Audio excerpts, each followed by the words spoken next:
Okay, so my watering system is a little bit different. I can't use my well, and in this area it's kind of dumb to use a well because you end up having to redig it, and wells are expensive.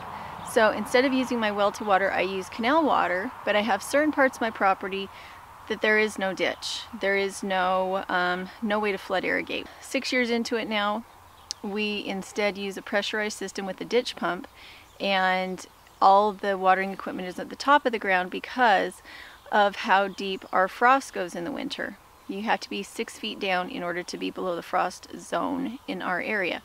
So I leave all my hosing at the top instead of burying it. It makes it a little harder to do things like lawn mowing and that kind of thing, but it does keep everything alive and it's legal, and so that's what we're doing. So I'm adding on to the system today. We are trying to make sure everything is pressurized correctly so that the renters are able to take care of everything come next year, and that involves adding a few more on and off switches, and we're going to try and see if we can water the front pasture. It's expensive. Each fixture that allows me to pull water to a different direction costs somewhere between $25 and $50, so it's expensive to start these new lines. But because I'm able to go so big, then the buildup and the algae and everything that's in the water, it doesn't matter that it's there.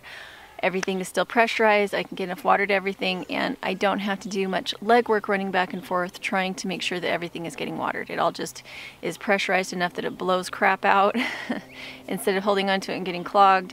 And so I think it's a really good system. So the first thing we need to do is cut the pipe where it is to open it up to put the new fixture in. Okay, so when I first started this, I had free stuff from my dad, and so not all the pipes were the same size, and I tried free before I did money because it was an expensive system. I wanted to make sure it would work. So that's why you see these connectors that are kind of not, they definitely didn't cost me any money. So clear out the grass so you can see what I'm doing. So this is what we have. This is our on and off switch that allows me to pressurize everything.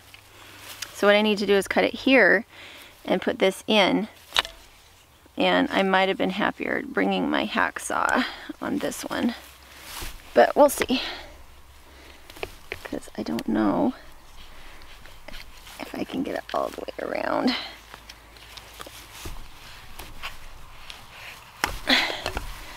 Alright, so I want to make sure that I have my 2 hoops on the inside. Let's open those up just a little bit.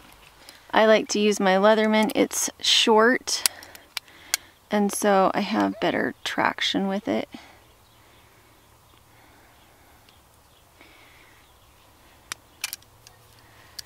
So I need to open those up just a titch more.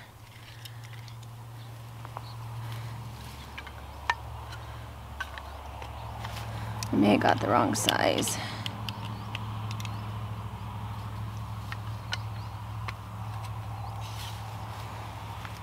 So you need 2 on each point, so that and I like to make sure that they're up so that you can actually tighten them up. These need to be up. Otherwise, you can't tighten them.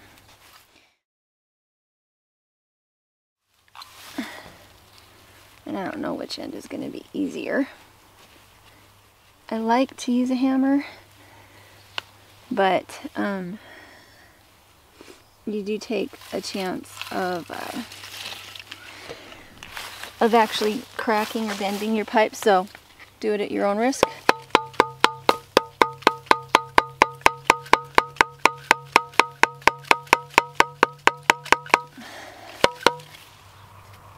Alright, so now I gotta get this one in.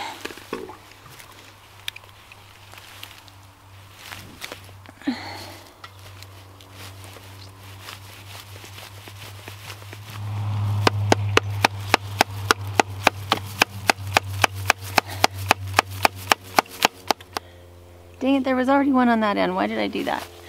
I don't need that one there. So I'm going to take that one off. It's nice to have extras, but sometimes Seems like on these projects, it's just kind of a sit back and stare at it for a minute type of a thing.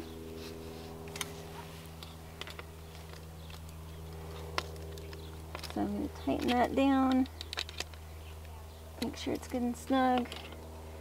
I'm going to check everything else because it is going to have higher pressure than it did before because there will be fewer holes for the water to go through. Now, this was a line that was on by default at all times. And the reason that we're changing it is so that there's higher pressure down the line. So this whole line going that way and that whole line going that way for about 50 yards was watered every time anything else got watered. So now, when I turn it off, all the water in that blue tube goes straight up instead of being deflected in any way. So we should have plenty of pressure for the other things we're trying to water. Okay, so now we're on to the big main watering system up front. I need to cut the big 2-inch pipe and put a T in. And the purpose of the T is to have one more spot that I can divert water. I've already got it teed off in so many places, but nothing wrong with that, it works. The flexibility of the system is what kind of limits things. So I may have to like look at it for a minute and try and figure out and make sure that it will curve.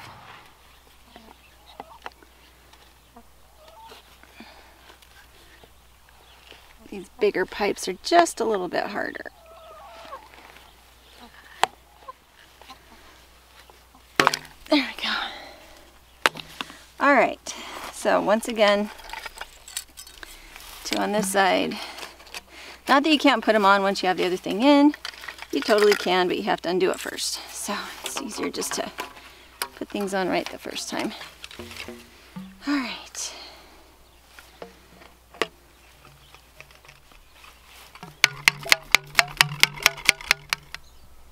Okay, so that's what it looks like now.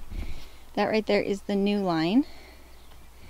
This one goes to the swale. This one goes all the way up and around the perimeter, and then the swale is in there, and then what we're watering is this in here now. Okay, so you can see behind me I have a green spot, and then behind that I have a very brown spot, and that I have a regular sprinkler. So we have shallow well, we can't water with the sprinkler, and yet we have been watering with the sprinkler just a little bit. I think every 2 days we've been turning it on for an hour.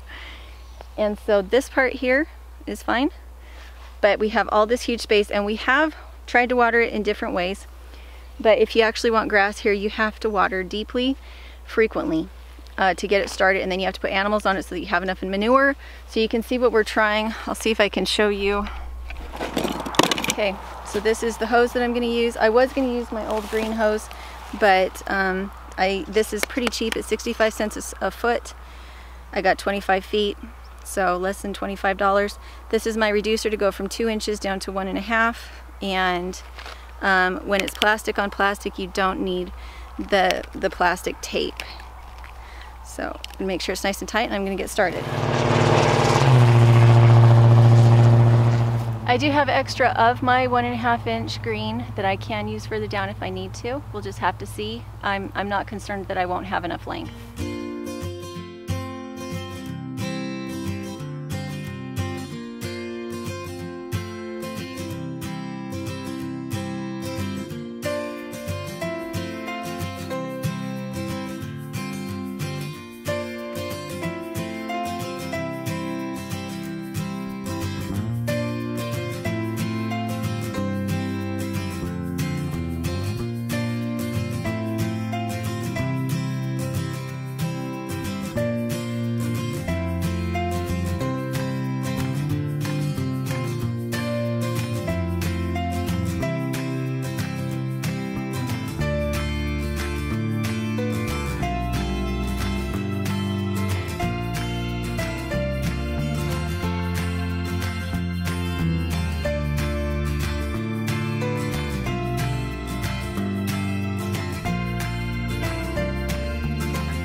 that's our pump.